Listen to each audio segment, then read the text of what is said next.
qual é o segredo das pessoas que têm inveja e como eu devo lidar com a inveja? Então, por que as pessoas têm inveja?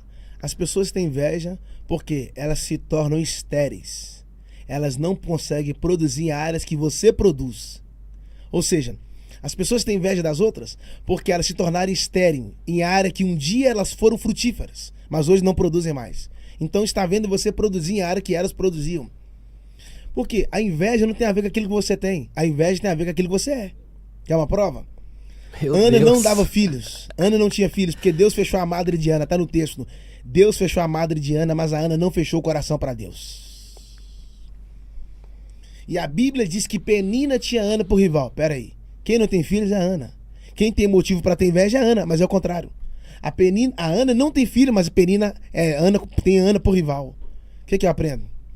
Que as pessoas não têm inveja pelo que você tem. Ana não tinha filhos. É pelo que você é. Dá pra ir Peguei. Dá pra ir mais fundo? Dá. A Bíblia diz que Ana era amada.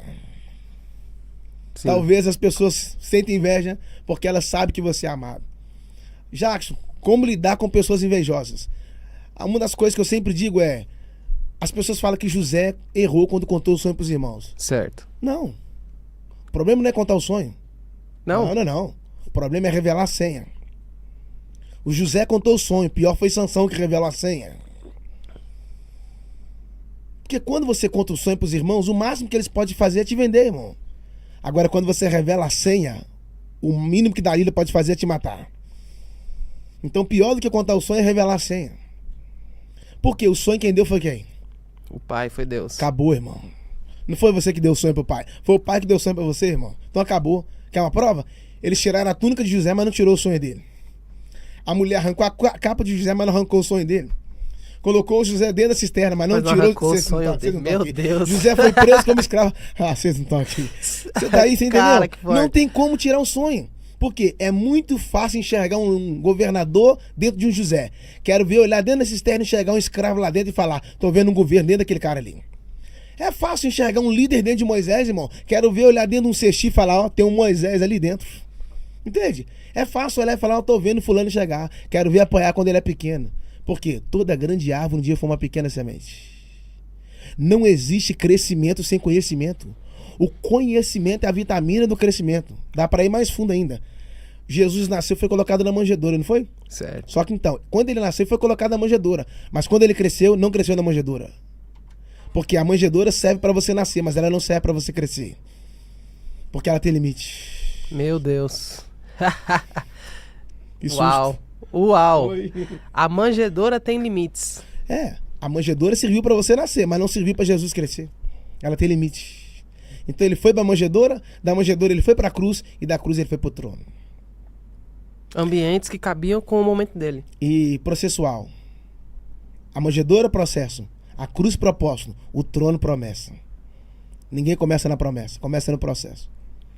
Meu Quem Deus. despreza um processo não pode viver uma vida de propósito. O processo é um meio que Deus utiliza para te amadurecer.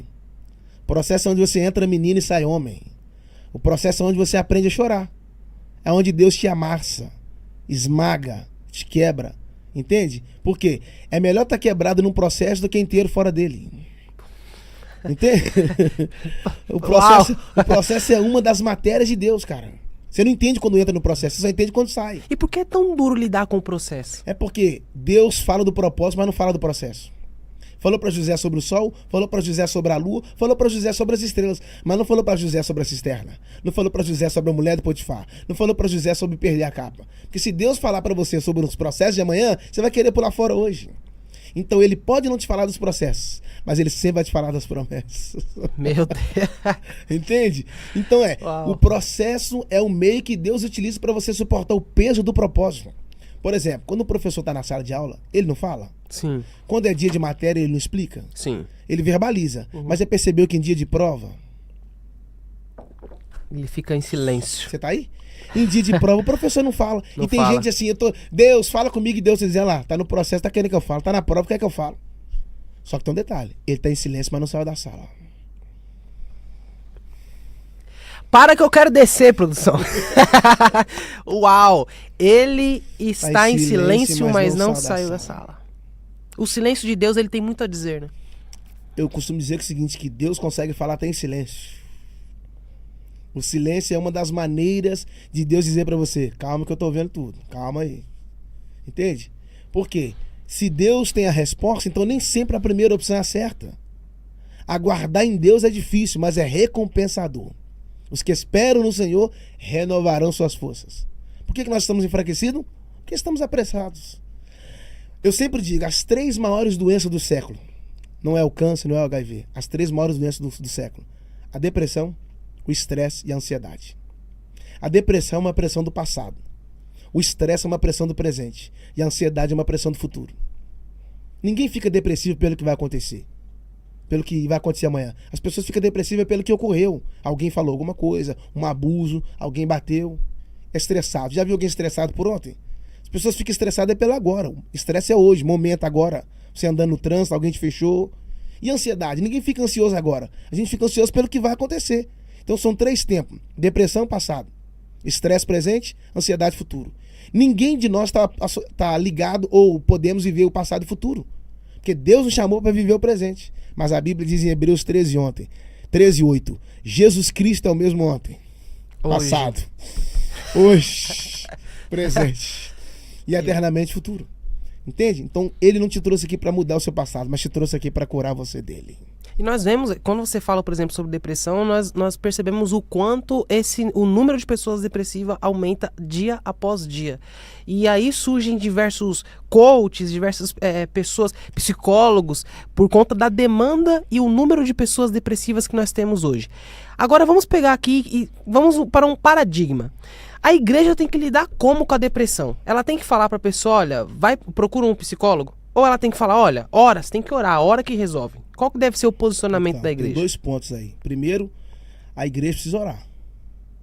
Porque as armas da nossa milícia não são carnais. Entende? A depressão é uma queda, mano. É uma queda. Depressão não é quando o seu ânimo sobe. Não é quando a sua autoestima sobe. Pelo contrário, é quando ela desce. Caiu. Você tá triste, depressivo, quer ficar dentro do quarto. Você já viu depressivo sorrindo, cantando piada? Todo depressivo, o nível desceu. Então, a igreja precisa orar, precisa abraçar, precisa acolher. Porque Jesus é o maior psicólogo. Não existe espaço para depressão num ambiente onde Jesus está presente. Vocês estão aí? Então, talvez alguém vai discordar de mim. Porque Jesus é o maior psicólogo. Por isso que todo mundo que ele curava, a primeira coisa que ele fazia, trocava uma ideia. O que você quer que eu te faça? Poxa, ele não sabia que a pessoa estava cega, que a pessoa queria enxergar, mas ele quebrava o silêncio usando o diálogo. É o que os psicólogos fazem, trabalham em cima de perguntas. Então nós precisamos pegar as pessoas depressivas e encaminhá-las a Cristo. Ele é o maior libertador de todos. Até porque ele não te achou livre para te fazer preso, mas te encontrou preso para te fazer livre. Mas existe também o campo na qual as pessoas preparadas, que estudaram, porque hoje existem coisas que também não é 100% espiritual. Algumas pessoas que tiveram alguma frustração na vida. Quantos pastores que teve um psicólogo, atenderam o psicólogo e hoje estão bem. Hoje tem acompanhante e as pessoas conseguiram dar uma volta por cima, como se diz no inglês, né? Dar um upgrade na fé, na vida. Então eu acredito que tanto o lado espiritual também quanto o lado profissional é essencial para esses dias.